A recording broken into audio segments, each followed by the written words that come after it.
Gather close, children, and I will tell you a story about truth and the price we pay when we abandon it. In the days when the 7 states were connected by red dirt roads and the whispers of travelers, there lived a young woman named Nwena. She was not born with darkness in her heart, no. As a child, she sang while grinding cassava and danced when the rain finally came. But poverty is a teacher that sometimes instructs in the wrong lessons, turning desperate souls toward paths they would never have chosen in easier times. When 2 dry seasons came back to back without mercy, Nwena's family farm turned to dust that blew away on the hot winds. Her father's cough grew worse each day, a wet, rattling sound that kept the whole family awake at night. Her younger siblings grew thin as reeds, their eyes too large in their shrinking faces. Nwena watched her mother fold and refold the same empty grain sack, pretending there was something left to measure out for dinner. It was in this season of hunger that a terrible seed took root in Nwena's mind. She had always been clever with words, the kind of girl who could convince a rooster it was a peacock. Now she would twist that gift into something that would haunt her across 7 states. One evening, while preparing shea butter by firelight, she accidentally knocked cooking ash into the mixture. The butter turned pale and creamy, almost magical in appearance. When her sister touched it, she said it tingled. That tingling meant nothing, just ash irritating tender skin. But in Nwena's desperate mind, she saw a possibility. She saw salvation wrapped in deception, a way to feed her family that would cost her something far more valuable than money. She saw the first step on a road she would not know how to leave. Within 2 days, Nwena had prepared 20 containers of what she boldly named Heaven's Touch Cream. She collected old calabash bowls from neighbors, claiming she needed them for storing grain. She filled each one with her worthless mixture of shea butter and ash, adding crushed hibiscus flowers for a sweet scent that suggested purity. Then, she wrapped each container in fresh banana leaves and tied them with red string, making them look like sacred offerings from a distant shrine. But there was no shrine, no blessing, no healing power, only lies carefully packaged to look like hope. Nwena told herself it was temporary, that she would do this just long enough to save her family, then stop. This is how we justify the first step into darkness, is it not? We tell ourselves it is only once, only temporary, only necessary. We do not see how that first step leads to a second, then a third, until we are so deep in shadow we have forgotten what sunlight looks like. She began in her own village, targeting Mama Adana, whose teenage daughter bore terrible scars from a cooking accident. Nwena's voice was smooth as palm oil when she spoke. This cream comes from my grandmother's secret recipe, passed down from a mountain healer who learned it from the spirits themselves. It can fade any scar, any mark, any imperfection. Each word was a brick in a wall of lies. Mama Adana's eyes filled with tears of desperate hope. She paid 3 months of carefully saved money for one small container, money meant for her daughter's school fees. "Bless you," she whispered, clutching the container to her chest like it was made of gold. "Bless you for giving my child a chance to feel whole again." Those words should have stopped Nwena's heart, should have made her confess immediately. Instead, she smiled and pocketed the money, feeling it burn against her skin like hot coals. The cream did nothing, of course. How could it? Shea butter mixed with ash cannot erase scars carved by fire and time. But Mama Adana's daughter applied it faithfully every morning and evening, whispering prayers with each application. When nothing changed after 2 weeks, she blamed herself. Maybe she had not prayed hard enough. Maybe she had not believed with sufficient faith. Maybe she was simply too damaged to be helped. This is the cruelty of false hope, children. It makes victims believe they have failed, when in truth they were never given a real chance to succeed. Nwena sold 17 more containers in her village before the questions began. Old Baba Chike, who had known 3 generations of her family, cornered her in the market one afternoon. His eyes were sharp despite his age. "Your grandmother never mentioned any healing cream," he said slowly, suspicion dripping from each word. "And I knew that woman from the time she could walk. She told me all her remedies, for fever, for childbirth, for snakebite. Never once did she mention a cream that could remove scars." Nwena felt sweat gather at the back of her neck, but she forced her face to remain calm. "Healers keep their most powerful secrets, Baba," she said softly, touching his weathered hand with false affection. "Even from close friends. You know how they guard their knowledge until the right time comes to pass it on." The lie slid from her tongue like oil, easier this time than the first. She was learning how deception becomes simpler with practice, how each lie makes the next one lighter on the conscience. Baba Chike's eyes narrowed, but he said nothing more. That silence was louder than any accusation.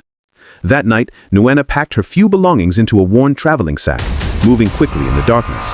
She left before the first rooster crowed, when the world was still wrapped in the deep blue of pre-dawn. Her mother stood in the doorway watching her daughter gather her things by candlelight. Neither spoke, but understanding passed between them like smoke. Her mother's tears fell silently, tracking down her worn face because she knew, mothers always know, that her daughter was choosing a dangerous path. "When you are ready to come home," her mother finally whispered, "the door will be waiting." But Nwena was already turning away, swallowed by shadows and her own choices. The second state welcomed Nwena like it welcomes all strangers, with curiosity mixed with caution.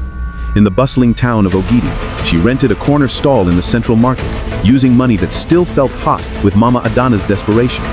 Here, no one knew her face or her family name. She could be anyone, invent any history, claim any credentials. This freedom tasted sweet at first, like ripe mango, but underneath there was something rotten beginning to grow. She refined her story for this new audience.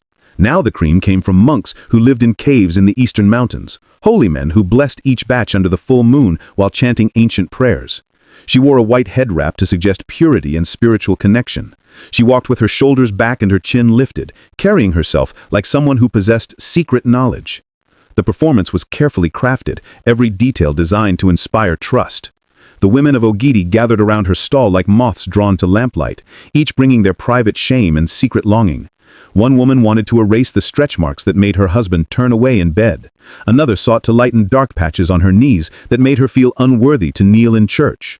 A young girl, barely 16, wanted to remove a birthmark that schoolmates mocked, calling her marked by the devil. Nwena listened to each story with an expression of deep sympathy she had practiced in her rented room the night before. She nodded at precisely the right moments, made small sounds of understanding that felt like compassion but were really calculation. "I see your pain, sister," she would say, and this was not entirely false. She did see their pain, sharp and real and desperate.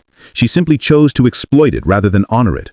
She chose profit over truth, ease over integrity. For each container of her worthless mixture, she charged the equivalent of a week's wages for a working woman. The money accumulated in her bag, growing heavier each day, but she convinced herself it was necessary. Her family needed food. Her father needed medicine. Surely the weight of her family's hunger was heavier than the weight of these small deceptions. This is how we build walls inside ourselves, children. When we know we are doing wrong, we stack justifications like bricks until we can no longer see the truth on the other side. Success in Ogidi made Nwena bolder in her lies. She began inventing testimonials from satisfied customers in distant villages. "In the town of Amara," she would say with conviction, "there lived a woman whose face was covered in dark spots like scattered pepper seeds. After just 1 month with Heaven's Touch cream, her skin became smooth as river stones polished by water. Her husband, who had taken a second wife because of her appearance, sent the other woman away and fell in love with his first wife all over again." The crowd would lean forward hungrily, eyes wide with desperate wanting, needing to believe that such transformation was possible for them too. Nwena fed that hunger with story after story, each one more elaborate than the last. But lies require constant maintenance, like a garden that must be weeded daily to survive. She lay awake most nights rehearsing her tales, making certain she remembered which story she had told to which customer, which imaginary village she had created for which miraculous cure. The lies multiplied in her mind like termites in old wood, eating away at the foundation of who she used to be. Each morning, she woke more tired than when she had laid down, exhausted by the effort of maintaining her web of deception. After 3 weeks in Ogidi, disaster nearly struck. A woman pushed through the market crowd, her face contorted with fury. She threw an empty container at Nwena's feet, where it clattered like an accusation made solid. "Liar! Thief!" she shouted, her voice cutting through the marketplace noise like a machete through grass. "My daughter's skin is worse now, blistered and weeping. She screams when water touches her face. What poison did you sell me?" The entire market fell silent. Every eye turned to Nwena, waiting to see how she would escape this trap closing around her. She felt her heart hammering against her ribs like a trapped bird, but her face remained calm. She had prepared for this moment, had rehearsed her response in the mirror a dozen times. She placed her hand over her heart and spoke with gentle authority, her voice carrying across the silent marketplace. "My dear sister," she said with perfect false compassion, "the cream draws out deep impurities before true healing can begin. This is the darkness leaving the body, the poison coming to the surface where it can be expelled. Your daughter must continue using it faithfully and pray while she does so. Healing requires patience and faith as much as medicine. This is the difficult part of the journey toward beauty, but it means the cream is working." The woman's anger flickered with uncertainty. Other customers nodded, wanting desperately to believe, needing this explanation to protect their own investments and hopes. "Yes," one woman said firmly, her voice carrying the authority of someone convincing herself. "All powerful medicine works this way. My grandmother always said, the sickness must come to the surface before health can enter. This is known." Others murmured agreement, building a wall of collective belief against the angry woman's doubt. The woman left, still angry but no longer certain of her ground, doubt undermining her righteous fury. Nwena exhaled slowly, carefully, her hands shaking beneath the colorful wrapper tied around her waist. That night, she packed her belongings in darkness and slipped away like smoke dispersing on wind. This became her pattern: stay long enough to profit, but never long enough to face the full consequences of her deceptions. She moved through towns like a ghost, leaving behind trails of disappointment and lightened purses. In each new state, she refined her performance like a craftsman perfecting their work. She learned to read faces with precision, to identify which customers wanted hope badly enough to silence their own doubts. In the state of Nwena, she claimed the cream contained rare herbs that grew only during the full moon on the highest peak of the sacred mountain. In Alqua, she said it was made from oils pressed from seeds of a tree that bloomed once every 7 years, making each batch incredibly precious and rare. The stories changed like water changing shape to fit different containers, but the cream remained the same: worthless shea butter mixed with ash, lies, and crushed flowers. Yet people bought it eagerly because they wanted desperately to believe in transformation, in shortcuts to beauty, in magic that could be purchased for the price they could barely afford. Nwena's bag grew fat with money. She sent portions home to her family with traveling traders, enough to ease her guilt, but not enough to raise questions about where such wealth originated. Her father's cough improved with proper medicine purchased from real healers. Her siblings' bellies filled with rice and meat. But something inside Nwena was being hollowed out day by day, becoming empty even as her purse became full. She caught her reflection in merchants' mirrors and sometimes did not recognize the woman staring back. Harder eyes, a calculating smile, a stranger wearing her face. In the fourth state, in a town called Ihala, Nwena met a woman who would visit her dreams for years afterward. Her name was Ada, and she reminded Nwena painfully of her own mother, the same honest exhaustion etched into her face, the same work-roughened hands, the same back bent from carrying burdens too heavy for one person. Ada approached Nwena's stall carrying her entire life savings wrapped in a faded cloth that had been washed until it was thin as paper. "My face," Ada said quietly, her voice barely above a whisper, touching the dark patches on her cheeks with shame. "My husband left me because of these marks. He said I looked diseased, that I brought him embarrassment when we went to town together. He took a younger wife with smooth skin. If I could just look normal again, maybe he would remember the love we once had. Maybe my children would stop feeling ashamed when I visit their school and other students stare." Her voice cracked on those last words, and tears gathered in her eyes like rain that would never fall, held back by pride and pain. Nwena felt something twist violently deep in her chest, a sharp pain she had learned to ignore but could not completely silence. She looked at Ada's desperate face and saw her own mother, saw every woman who had ever felt insufficient, unworthy, not beautiful enough. For one brief, shining moment that seemed to stretch into eternity, she considered telling the truth. The words formed clearly in her mind and nearly reached her lips. "Sister, this cream is nothing but shea butter and ash. It cannot heal you or change you. Save your money. Your husband is the one who should feel ashamed, not you. Your worth is not measured by the smoothness of your skin." The truth sat on her tongue, ready to be spoken, offering her one last chance to step back from the path she had chosen. But the moment passed like a cloud across the sun, brief and gone, and Nwena took the money. She wrapped the container with extra care, tied it with fresh red string, and handed it to Ada with a smile that felt like broken glass cutting her own mouth. "Use it every morning and every night without fail. Pray while you apply it, and believe with your whole heart. Faith and the cream together will bring transformation." Ada clutched the container like it held her entire future, and thanked Nwena with tears of gratitude streaming down her face. She walked away slowly, carefully, protecting her precious purchase. Nwena watched her go, and felt something inside herself crack and splinter like ice breaking under weight. That night brought no sleep. Nwena lay in her rented room staring at the ceiling, seeing Ada's face floating in the darkness above her like an accusation that would not fade. The money from the sale sat in her bag like a stone, impossibly heavy despite its small physical weight. She tried telling herself the familiar, comfortable lies that Ada would have wasted the money anyway, that false hope was better than no hope at all, that No and his family needed the money more desperately. But the lies felt thin now, worn through like cloth washed too many times, unable to cover what they were meant to hide. She left Ihala before dawn, but this time she understood she was not running from angry customers or suspicious elders.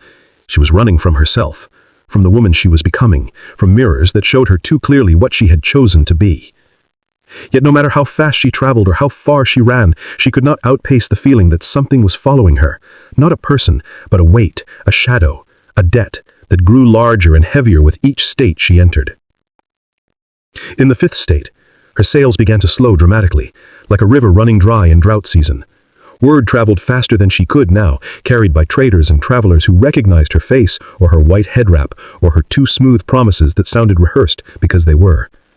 Whispers followed her through marketplaces like persistent flies, stories of a cream seller who performed no miracles, a wandering woman who vanished when questions grew too pointed, and demands for proof became too insistent. Market-goers looked at her with open suspicion now, demanding demonstrations before purchasing, asking for references from satisfied customers, wanting proof that her claims were not more than empty words wrapped in pretty packaging. One afternoon, an old woman approached Nwena's stall and simply stood there in silence. She said nothing for a long time, just looked at Nwena with eyes that seemed to see through skin and bone straight to the soul beneath, eyes that stripped away all pretense and performance. Nwena felt naked under that gaze, as if all her carefully constructed lies had been peeled away like layers of rotting cloth, leaving only the frightened, guilty person underneath, exposed to harsh light. "Why do you do this, daughter?" the old woman finally asked, her voice neither angry nor accusing, just genuinely curious, the way one might ask why a bird with perfectly good wings would choose to walk through mud instead of fly through clean air. Nwena opened her mouth to deliver one of her practiced responses, but found that words would not come. Her throat closed around the lies, refusing to release them into the space between them. The old woman waited with infinite patience, as if she had all the time in the world, as if this moment mattered more than anything else she might need to do that day. Finally, Nwena whispered, "I don't know anymore. I don't remember why I started, and I don't know how to stop." The confession came from somewhere deep inside her, a place she had been avoiding for months. The old woman nodded slowly, as if this answer satisfied her more than any elaborate explanation could have, as if she had been waiting to hear this particular truth. "Then perhaps, daughter, it is time to stop running and face what you have become," she said simply, gently, without judgment. She walked away slowly, leaning on her walking stick, leaving Nwena standing alone in the marketplace, with tears streaming down her face, unable to stop them or hide them. But stopping felt impossible now, like asking a river to flow backward, or a tree to return to being a seed. Nwena had built her entire life on movement and deception, and to stop would mean confronting everything she had done, everyone she had hurt, all the damage she had scattered across 5 states like poison seeds. So she kept moving forward, entering the 6th state with tired determination, like a dancer who has forgotten why the dance began, but cannot remember the steps that would let her stop. In this new place called Orlu, something unexpected happened that shook her remaining confidence. A young woman bought Nwena's cream and returned 1 week later with her face bright as morning sun, glowing with joy. "It worked," she announced loudly to everyone within hearing distance, her voice ringing with genuine happiness. "Look at my skin. The redness is completely gone." She held up her arm triumphantly, showing smooth brown skin where there had been some kind of irritation before. Nwena stared in genuine shock, her mind racing. Had her worthless mixture somehow actually helped someone? For one brief moment, she felt something like hope. Maybe she had not been entirely wrong. Maybe there was some accidental good in what she had been doing. But an herbalist working at a nearby stall overheard and laughed, not unkindly, shaking his head with the patient amusement of someone who knows better. "Child," he said gently to the young woman, "that redness was just a mild irritation from harsh soap. I saw it when you came through here last week. It would have gone away on its own in a few days, whether you rubbed mud or honey or nothing at all on it. Time healed you, not this trader's cream." The young woman's face fell like fruit dropping from a shaken tree. Joy drained away, replaced by embarrassment that colored her cheeks darker than any cream could have. She looked at Nwena with hurt swimming in her eyes, as if personally betrayed by someone she had trusted. "You mean, it was all for nothing?" she asked quietly. The herbalist nodded sympathetically. The young woman turned and walked away quickly, head down, trying to preserve whatever dignity remained. That moment affected Nwena more deeply than any angry confrontation had. The girl had been so genuinely happy, so innocent in her joy, so full of hope that her problem had been solved. And that happiness had been built on sand, on coincidence and misunderstanding, on nothing real or solid at all. Nwena saw herself with sudden, terrible clarity, not as a clever trader navigating difficult circumstances, but as someone who sold false hope, who profited from people's deepest insecurities and pain, who left behind a trail of wounded hearts that glowed like coals in the darkness. But still, she could not stop. The momentum of her deception carried her forward like a river current too strong to resist. She had become trapped by her own web, caught like a spider in silk she herself had spun. Each day, she told herself, just one more week, just enough money to make everything right, then I'll stop. But there was never enough money to undo damage already done, never enough to quiet the growing chorus of voices calling her name in nightmares. In Orlu, she made the critical mistake of staying too long, growing too comfortable, letting her careful guard slip. She even made a friend, a vegetable seller named Chioma, who laughed easily and generously, who asked nothing of Nwena except her company and conversation. For a few precious weeks, Nwena almost felt like a normal person again, someone with a friend and a routine and a place where she belonged. She almost forgot what she was running from, almost believed she could build a life here on foundations of lies. But lies have a way of growing in darkness until they burst through into light like seeds cracking through soil, seeking sun. A woman from Ogidi, from the second state, happened to pass through Orlu while visiting relatives. She saw Nwena in the market, and recognition flashed across her face like lightning illuminating a dark sky. Her eyes widened in surprise, then narrowed with understanding and anger. She did not confront Nwena directly or cause an immediate scene. Instead, she began to speak quietly to other marketgoers, telling them about the healer who had sold worthless cream in Ogidi and then vanished like morning mist when questions arose. By the next morning, everyone in the market knew Nwena's story. The whispers followed her like shadows that grew longer as the day progressed, until she could feel eyes on her constantly, watching, judging, waiting. Chioma approached her at midday with sadness heavy in her eyes, the kind of sadness that cuts deeper than anger, because it comes from betrayed affection. "Is it true?" she asked softly, her voice barely above a whisper. "Have you been selling fake medicine? Have you been lying this whole time we've been friends?" Nwena wanted desperately to lie, had a dozen explanations and justifications ready on her tongue, prepared responses she had rehearsed for moments like this, but looking at Chioma's honest, open face, a face that had shown her nothing but kindness and friendship, she found she could not add one more lie to the mountain she had already built. She nodded slowly, unable to speak past the lump of shame blocking her throat. Chioma's disappointment struck harder than any slap, any curse, any physical blow ever could have. "I thought you were my friend," she said, her voice breaking slightly on the word friend. "When others said you seemed suspicious, that your stories didn't add up, I defended you. I told them I knew you, that you were good and honest. I trusted you." She shook her head slowly, as if trying to understand how she could have been so wrong about someone. "I believed in you." She turned and walked away without another word, without giving Nwena a chance to explain or apologize or beg forgiveness. That night, Nwena fled Orlu under cover of darkness for what would be the last time. But this time, the running felt different in her bones. She was not strategically escaping to somewhere new and promising. She was simply running blindly, desperately, like a hunted animal with no thought except escape, away, anywhere but here. She traveled through the night until her feet bled through her sandals, and her lungs burned with each gasping breath, her bag of money feeling heavier with each step, until it seemed to weigh more than her entire body, dragging her down. She reached a crossroads between villages as dawn began to paint the eastern sky with delicate fingers of pink and gold. She sat down heavily by the roadside, completely exhausted in body and spirit, and for the first time in 6 long months of running and lying, she allowed herself to truly cry. She wept for Ada and her life savings meant for her son's education. She wept for the young girl in Ogidi trying desperately to erase a birthmark that made her feel marked by evil.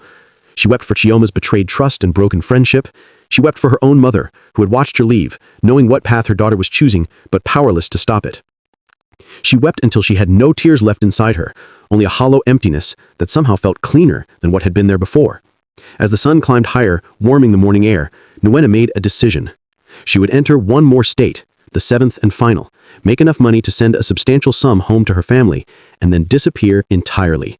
Find some remote village where no one knew her name or her story, live out her remaining days in anonymous quiet, carrying her guilt in private silence where it could harm no one else.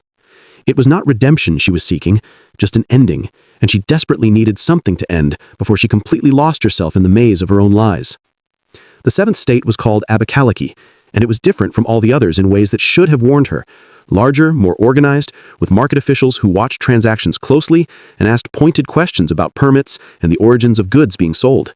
Experienced traders knew to have documentation, references, proof of legitimacy. Nwena should have sensed the danger immediately, should have recognized that her style of deception would not work as easily here. But she was exhausted and desperate, and that combination makes even clever people careless in ways that lead to their downfall. She set up her stall in a corner of the vast central market and began her familiar, well-practiced performance. For 3 days, it worked exactly as it always had in other places. She sold her cream with smooth words, told her polished stories with perfect timing, and collected money that felt increasingly like stones weighing down her pockets. But on the 4th day, 2 women approached her stall walking side by side with purpose in their steps. One was young, perhaps 20, with terrible burn scars covering half of her face like a map of old pain and suffering. The other was older, gray-haired, with the kind of sharp, clear eyes that missed absolutely nothing. Eyes that could see through lies like sunlight sees through dirty water. The young woman had purchased cream from Nwena 2 days before, and now she held the container in trembling hands, her face a mixture of pain and confusion and growing anger. "It burns," she said, her voice shaking with emotion and physical pain. "When I put it on my scars, my skin burns like fire and turns angry red. What did you sell me? What is in this?"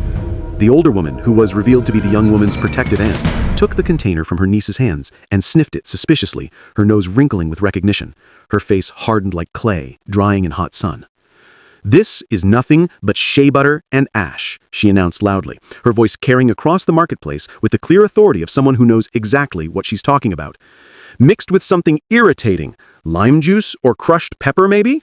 You are selling worthless garbage and calling it medicine. You are a fraud and a thief." The word fraud hung in the air like smoke that would not disperse. Other market-goers began to gather quickly, sensing confrontation the way animals sense approaching storms. Some in the growing crowd recognized Nwena from descriptions that had traveled the trading routes faster than she had. Tales of a cream seller who moved from state to state, leaving trails of disappointment, empty purses, and broken promises in her wake. "She sold me useless cream in Nwena, told me it would fade my stretch marks. It did absolutely nothing except waste money I had saved for months." Another voice joined in, then another, until the air was thick with accusations like birds rising from a disturbed tree. The crowd grew larger and angrier by the moment, a rising wave of betrayed hope and wasted money and promises that had dissolved like sugar in rain. Nwena stood frozen in place, unable to move or speak, watching her carefully constructed world of lies crumble around her like walls made of sand and spit, unable to withstand the flood of truth finally breaking through. The market master pushed through the crowd with authority, a stern older man whose job was to maintain order and protect the sacred trust that makes marketplaces function. "Is this true?" he demanded, his voice hard as iron and twice as cold. "Have you been traveling state to state selling false medicine and making empty promises?" Nwena could have lied one more time. Every survival instinct screamed at her to spin another tale, to talk her way free as she had done so many times before in so many other places. But suddenly, terribly, she was tired. Tired of lying, tired of running, tired of being the person she had become, tired of carrying the crushing weight of 6 states' worth of deception on her shoulders. The elaborate web of lies she had woven felt impossibly heavy, pressing down on her until she could barely breathe, and she simply could not carry it one single step further. "Yes," she whispered, her voice barely audible, then louder, her voice breaking with emotion. "Yes, it's all true. The cream is worthless. I have been lying to people across 7 states." The crowd erupted in furious shouts, demanding their money back, demanding justice, demanding punishment for the woman who had deceived them and stolen their hope. The market master raised his hand commanding silence, and slowly, reluctantly, the crowd obeyed his authority. "This is a very serious matter," he said, You have gravely. broken the "You sacred have broken the trust of the sacred trust of the marketplace. marketplace. Take her to the council hall. The elders will decide her fate." Nwena did not resist as guards led her away. Strangely, she felt relief washing over her like cool water on burned skin, as if she had been permitted to set down a crushing burden she had carried for too long. The council hall was a large, dignified building where disputes were settled and justice was administered. 7 elders arrived and sat in a semicircle. When asked if she denied the charges, Nwena shook her head. "No, I have hurt people across 7 states. I do not deny any of it." After conferring, the eldest man spoke. The traditional punishment would be public shaming, repayment, and banishment from trading. But you confessed freely when you could have lied. Why? "Because I am tired of running and lying. I think I came here so I could finally be caught, so it could finally end." The eldest woman nodded. "There is a difference between someone whose heart is dark and someone who is lost and desperate. Both face consequences, but redemption looks different for each. They offered her a choice. First option, accept traditional punishment and leave to start over elsewhere. Second option, stay in Abakaliki for 1 full year, work without pay, helping genuine healers, learn true medicine, and face every person she had wronged. I choose the second path, Nwena said clearly. I will stay. I will learn. I will face what I have done. Her year of redemption began under the supervision of Mama Ojechi, a renowned herbalist. The work was harder than selling lies had ever been. It required patience, genuine attention, real care, and knowledge. The hardest part was facing those she had wronged. Ada came from Ihala with her son. He fell behind in his studies because I spent his school fees on your lies, she said quietly. Nwena could only listen and say, I am sorry. What I did was wrong. I hurt you, and I am truly sorry. Months passed. Nwena's hands grew rough from honest work. Her heart grew softer. When a young woman came seeking cream for dark patches, Nwena said, I can offer a cream that might help slightly over many months, but I must be honest. The patches are just natural pigmentation. There is nothing wrong with your skin. When her year ended, the community decided she had fulfilled her sentence. She chose to stay, continuing to learn and help people honestly. Her story traveled across all 7 states, not as a tale of a clever thief, but as a reminder that our choices shape us, that we can always choose differently, even after choosing wrong. The cream she once sold was false, but the lesson she learned was true. No matter how far you run, the weight of your actions runs faster. Redemption begins only when you stop running and face what you have become. This, children, is why truth matters more than comfort, and why the hardest path is often the one that leads us home to ourselves.